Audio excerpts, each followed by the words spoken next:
The Mediterranean has always been a vital chessboard of global power. But today, something unexpected is shifting. While the world watches Eastern Europe and the Indo-Pacific, Russia is quietly extending its naval reach along NATO's southern flank. And it's doing so through a familiar Cold War-era ally, Algeria. In late July 2025, Russian warships docked in the Algerian ports of Oran and Algiers for joint naval exercises, the largest seen between the two countries in years. These maneuvers were more than just symbolic. They're part of a broader effort by Moscow to project naval power across the Mediterranean, a region once firmly under Western dominance, and NATO.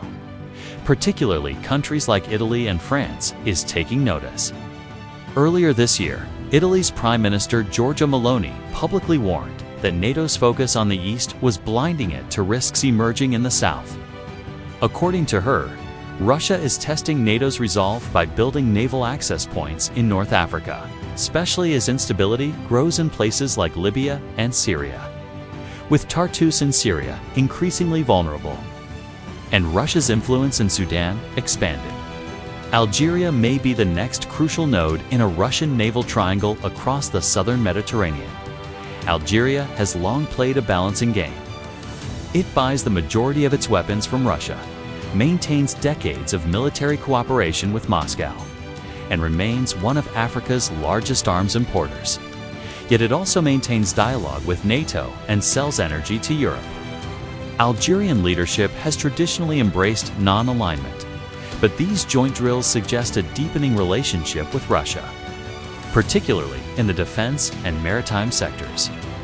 This is precisely what worries European capitals. Algeria offers Moscow something it badly needs: access to warm water ports beyond the increasingly contested eastern Mediterranean. Oran and Algiers face the western basin of the Mediterranean far closer to Europe's southern coastline, including Spain and southern France. A semi-permanent Russian naval presence here would challenge NATO patrols, complicate maritime intelligence, and reshape the strategic landscape. There's also Libya, with General Khalifa Haftar still in control of eastern Libya and historically supported by Russia. There are signs Moscow may be exploring naval opportunities there too. If Russia were to secure rights to Tobruk or Benghazi ports, it could flank NATO from both sides of the central Medalji area on the west, Libya on the east. Europe has good reason to worry. Not only would this threaten maritime traffic and energy routes across the Mediterranean, but it could also interfere with counter-migration efforts. The route from North Africa into Europe is already one of the most politically sensitive, and if Moscow gains leverage over the flow of migrants, it could exploit it as a geopolitical tool, just as it has done through Belarus in the past. Meanwhile, NATO's presence in the Mediterranean, while significant, lacks a permanent southern coastal footprint. Operations like Sea Guardian patrol the waters and monitor threats, but they rely heavily on cooperation with local partners. Algeria, though engaged diplomatically, is not a military ally. That means NATO has little say over its decisions to host Russian vessels or allow future basing arrangements. The deeper issue is whether Algeria, intentionally or not, is enabling Russia to circumvent containment efforts, while Algiers has denied any plans for permanent Russian basing. The increasing tempo of joint drills, intelligence cooperation, and defense procurement points to growing alignment. Public opinion in Algeria remains divided, with some pushing back against foreign military influence of any kind.